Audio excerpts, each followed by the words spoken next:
Puji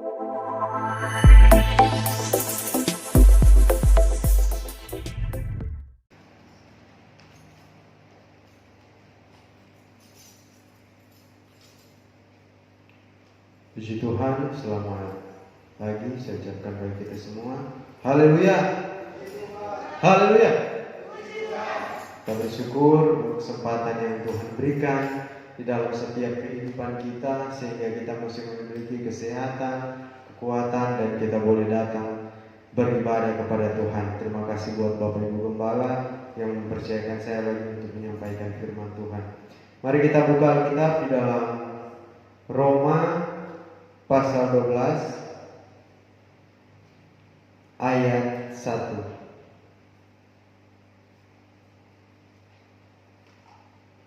Roma pasal 12 ayat 1.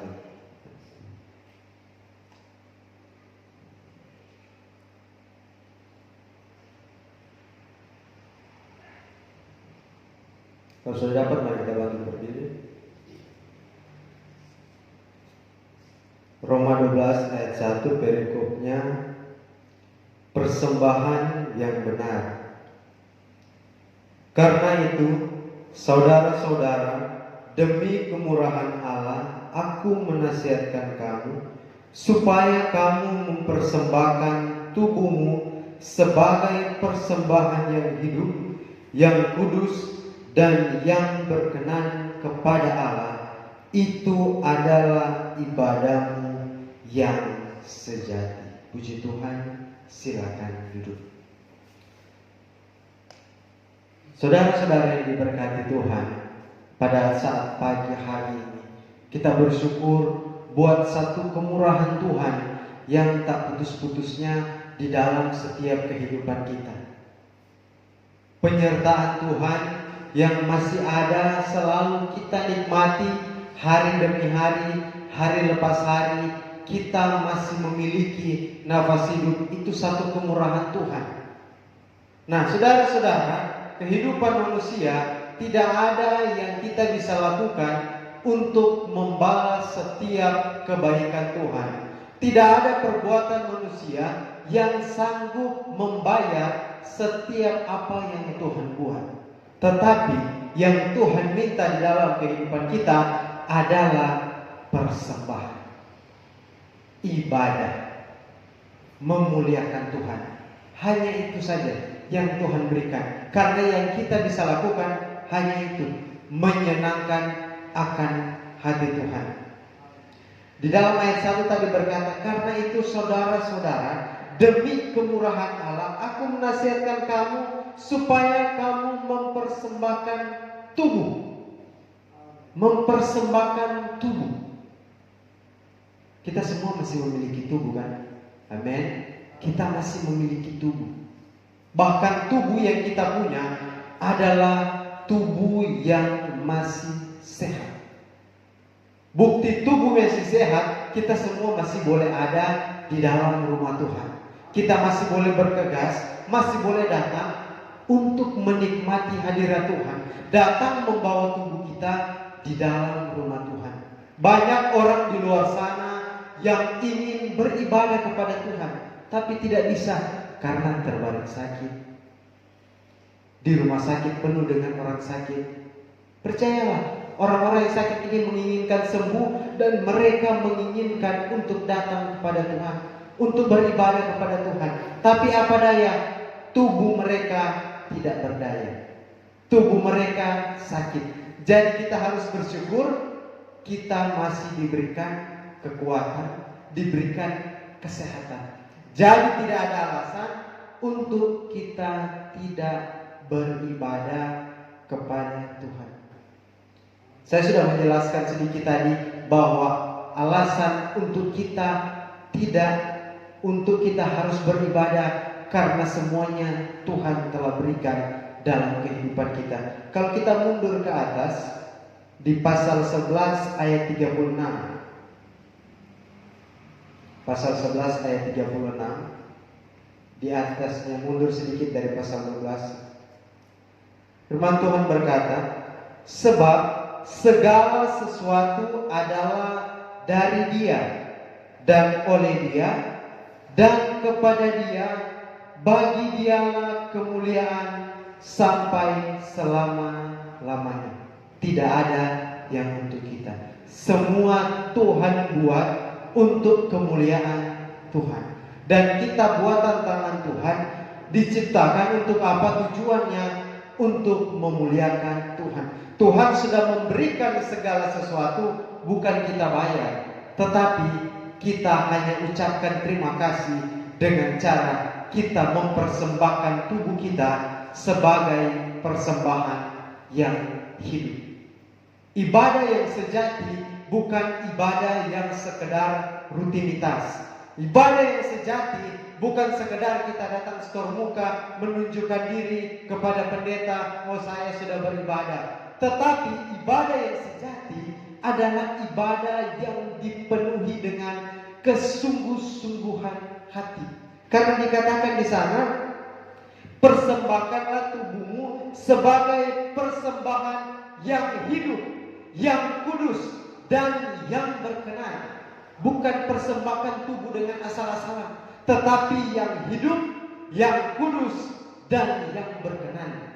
Itu baru ibadah yang sejati. Percumalah kita beribadah kepada Tuhan, tetapi tidak memberikan yang terbaik. Ibadah yang asal-asal, bukan ibadah yang diinginkan oleh Tuhan.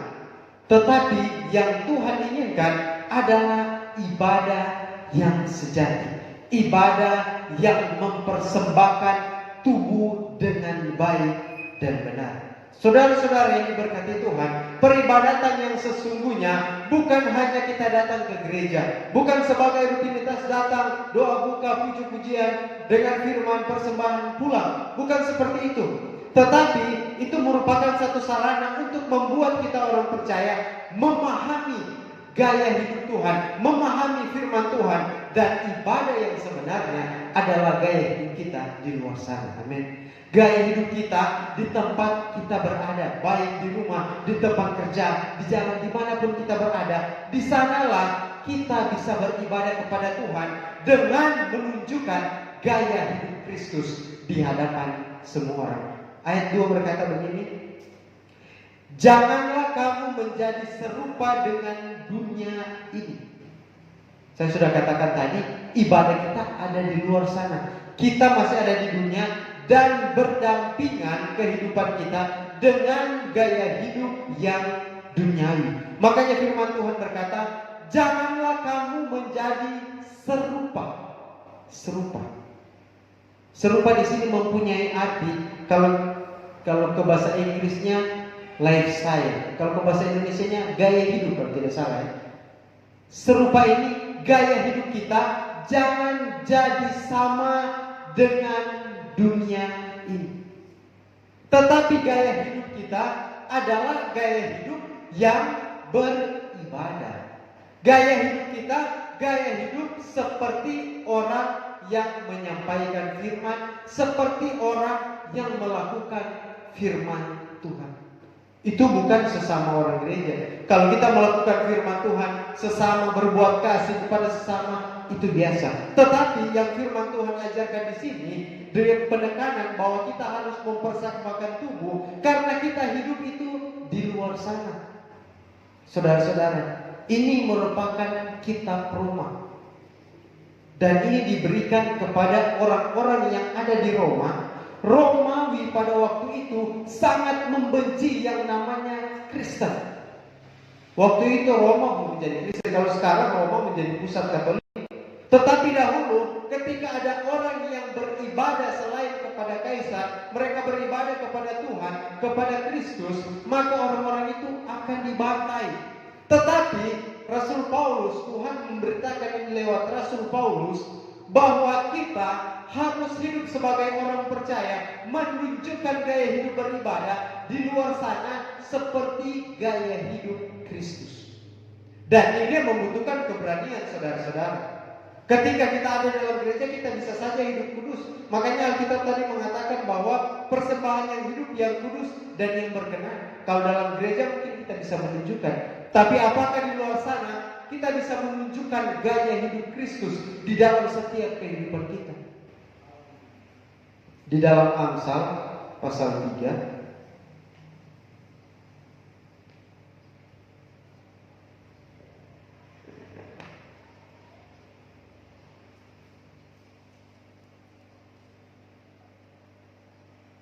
Amsal pasal 3 ayat 6, firman Tuhan berkata begini, akuilah dia dalam segala lakumu, maka ia akan meluruskan jalan.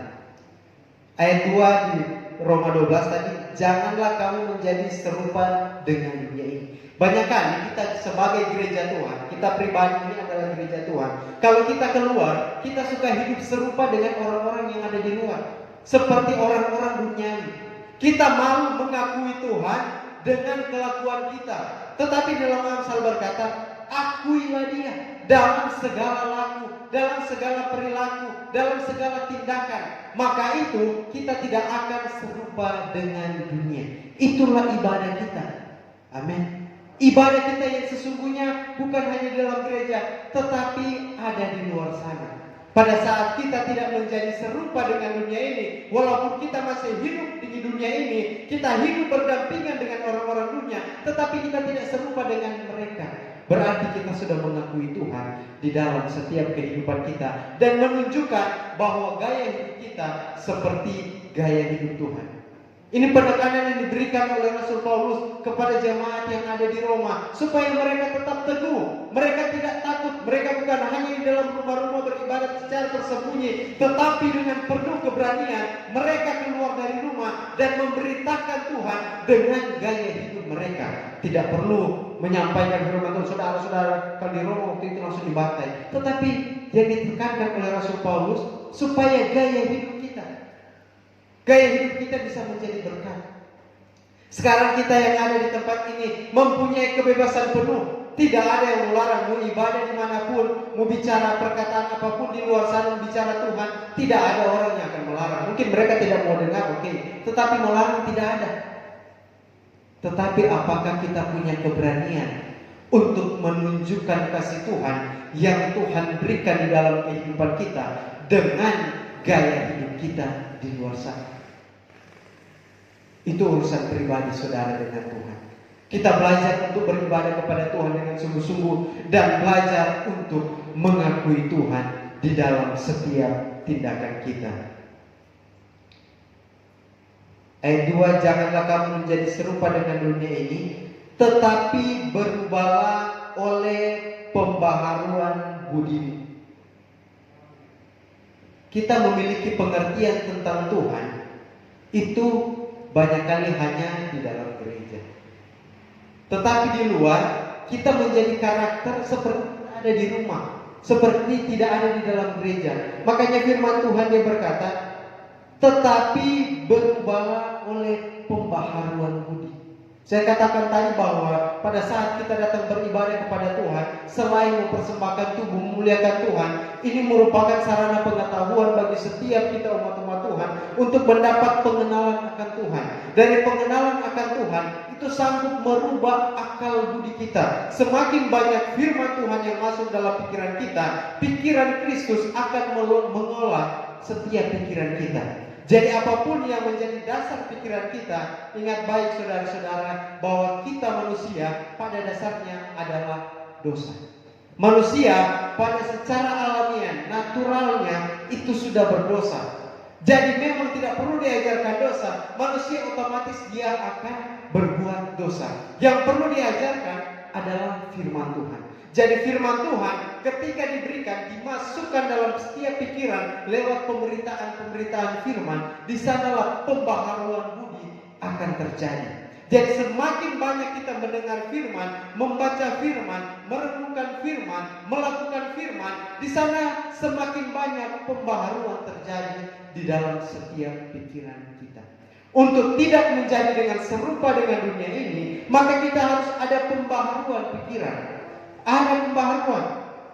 Jangan kita hanya sabar, kita hanya suka tersenyum, kita hanya suka cita pada saat kita beribadah. Tetapi pada saat di luar sana kita menjadi karakter asli yang pemarah, pembenci, tidak ada firman. Jadi kita harus rubah. Jangan membagi di otak kita ada khusus untuk firman, khusus untuk dunia ini. Tidak ada. Usahakan seluruh pikiran kita, akal budi kita dikuasai oleh firman Tuhan, supaya dimanapun kita berada, yang keluar adalah gaya hidup yang sesuai dengan firman Tuhan. Di sanalah kita tidak serupa dengan dunia ini, tetapi kita serupa dengan Kristus. Berubahlah oleh pembaharuan budimu, sehingga kamu dapat membedakan mana kehendak Allah, apa yang baik, apa yang berkenan kepada Allah, dan yang sempurna.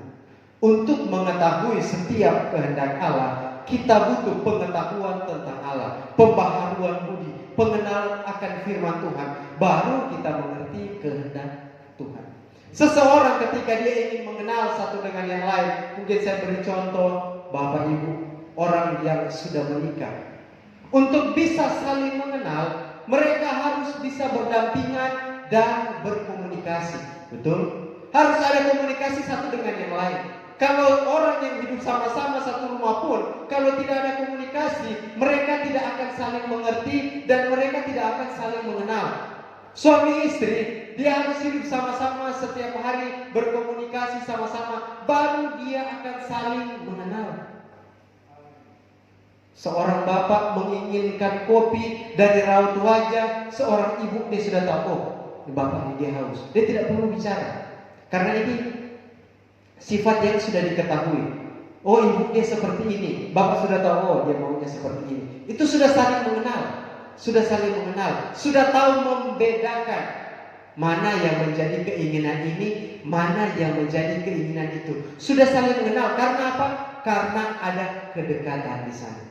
Karena ada kedekatan. Firman Tuhan berkata, sehingga kamu dapat membedakan mana kehendak Allah. Bagaimana kita mau mengerti kehendak Allah kalau kita tidak pernah datang kepada Allah?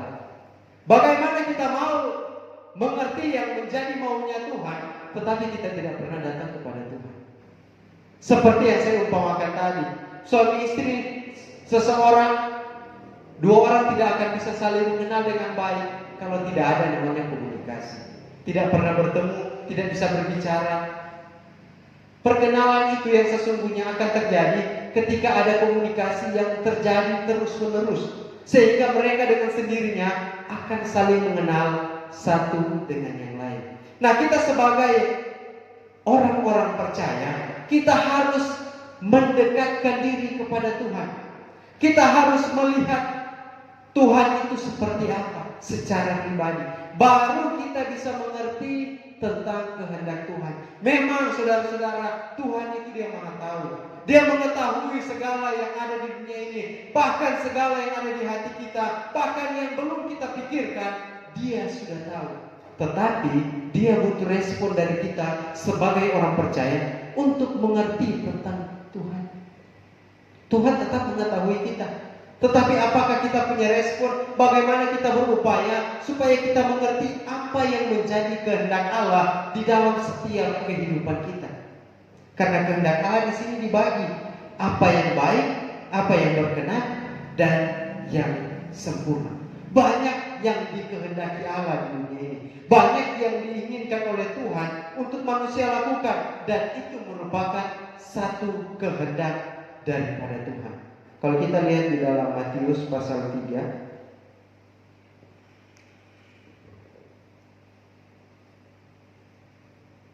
Matius pasal 3 ayat 13 sampai 17, ini tentang pembaptisan. Ketika Yesus datang ke dunia ini, dalam memulai pelayanannya telah dinubuatkan oleh nabi-nabi bahwa dia akan dibaptis, saudara-saudara. Dan yang membaptis adalah Yohanes. Nah, yang terpenting di sini, kalau kita lihat ayat yang ke-15, Matius 3 ayat 15. Lalu Yesus menjawab, katanya kepadanya, biarlah hal itu terjadi, karena demikianlah sepatutnya kita menggenapkan seluruh kehendak Allah. Baptisan merupakan satu kehendak Allah yang harus digenapi di dalam diri orang-orang yang percaya kepada Tuhan. Amin. Baptisan itu kehendak Allah yang mutlak. yang harus dilakukan, yang harus digenapi. Karena dengan baptisan itu merupakan satu tanda hubungan kita dengan Tuhan. Dan baptisan di sini, kalau kita melihat awal berkumpulnya, kalau kita melihat di dalam catatan Alkitab, ada Bapa, Anak, dan Roh Kudus pada saat pembaptisan. Nah, saudara-saudara, ini merupakan satu kehendak Allah di dalam diri kita, orang-orang yang percaya. Pada saat Yesus mau naik ke sorga, Dia katakan kepada murid-murid, dan baptislah seluruh orang-orang. Semua disampaikan baptis. Tidak pernah dikatakan, Tuhan Yesus tidak berkata jemaatkanlah, tidak, tetapi baptis. Karena apa? Ini adalah kehendak daripada Allah, saudara-saudara. Nah, yang kedua kita lihat di dalam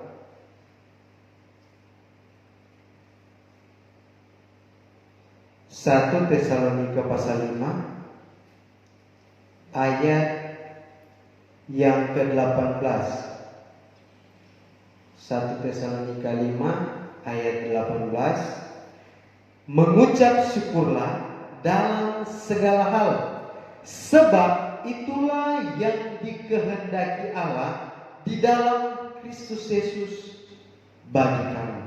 Rupanya mengucap syukur adalah kehendak Allah. Tadi baptisan itu merupakan kehendak Allah, dan mengucap syukur adalah kehendak Allah.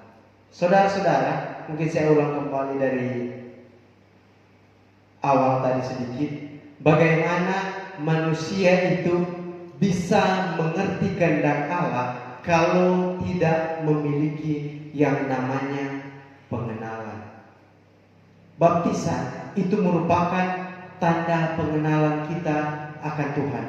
Karena baptisan adalah khusus untuk orang yang dewasa, sudah mengerti dan sudah mengenal akan pribadi Tuhan, baru dibaptis. Nah, yang kedua, mengucap syukur dalam segala hal, itulah kehendak Allah. Orang yang percaya kepada Tuhan, sudah mengenal Tuhan, sudah lahir baru, gaya hidupnya adalah gaya hidup mengucap syukur. Karena ini merupakan satu kehendak Allah. Orang yang mengucap syukur kepada Tuhan adalah orang yang sanggup mengasihi. Orang yang mengucap syukur adalah orang yang sanggup untuk mengampuni. Orang yang mengucap syukur adalah orang yang sanggup hidup damai dengan semua orang. Dan itulah gaya hidup orang-orang yang beribadah dengan sungguh-sungguh. Ibadah yang sejati lahir dari setiap gaya hidup kita pada saat kita berada di luar gereja. Kalau di dalam gereja, pasti semua kita seperti malaikat, beribadah dengan luar biasa, tidak terlihat setiap karakter kita. Tapi untuk menguji setiap karakter kita pada saat kita keluar, apakah gaya hidup, gaya ibadah yang diinginkan oleh Tuhan kita bisa praktekkan di luar sana dengan aktivitas sehari-hari kita. Saudara-saudara, mengucap syukur dalam segala hal, ini adalah senjata yang sangat luar biasa yang harus kita ingat. Karena di sini dikatakan mengucap syukurlah dalam segala hal, sebab itulah yang dikehendaki Allah dalam Kristus Yesus. Ketika menghadapi sesuatu yang tidak bisa membuat kita mengucap syukur, kita harus mengucap syukur. Karena apa? Itu merupakan kehendak Allah. Ketika ada petaka, ada masalah datang dalam hidup kita, kita harus mengucap syukur. Karena mungkin itu bagian dari rencana Tuhan untuk membuat kita lebih jauh, lebih diberkati oleh Tuhan dengan setiap masalah-masalah yang ada. Karena masalah-masalah yang kita punya mendatangkan pujian yang akan datang. Saudara-saudara yang diberkati oleh Tuhan, mari saya mengajak kita semua untuk kita mempersembahkan tubuh kita sebagai persembahan yang hidup, yang kudus, dan yang berkenan, dengan gaya hidup yang selalu mengucap syukur kepada Tuhan, selalu berterima kasih kepada Tuhan, tidak banyak mengeluh, tetapi selalu mengucap syukur karena mereka mengenal Tuhan. Kita mengenal Tuhan maka kita akan terus mengucap syukur. Karena kita tahu segala sesuatu yang kita alami itu Tuhan izinkan untuk menuntut kita lebih maju, untuk memberkati kehidupan kita, untuk membuat pribadi kita menjadi lebih baik lagi. Jadi segala sesuatu yang Tuhan buat akan mendatangkan kebaikan di dalam setiap kehidupan kita. Ada lagu lama berkata, suka duka dipakainya untuk kebaikan. Itu lagu lama. Jadi suka duka yang Tuhan berikan dalam kehidupan kita adalah untuk mendatangkan kebaikan. Tetapi banyak kali suka duka itu tidak sampai di kebaikan karena kita tidak mengucap syukur. Jadi jembatan dari suka duka akan menjadi kebaikan adalah mengucap syukur. Ketika suka duka itu datang, kita harus mengucap syukur. Sehingga kebaikan yang daripada Tuhan menjadi bagian kita. Berkat yang daripada Tuhan itu sampai kepada kita. Masa depan yang Tuhan inginkan itu sampai kepada kita. Karena setiap suka, setiap duka kita mengucap syukur kepada Tuhan. Puji Tuhan, saudara-saudara yang diberkati Tuhan. Inilah firman Tuhan yang singkat pada saat pagi menjelang siang ini. Biarlah kita tetap tumbuh di dalam Tuhan, tetap setia kepada Tuhan, rajin beribadah kepada Tuhan, dan jangan lupa mengucap syukur di dalam segala keadaan. Amin.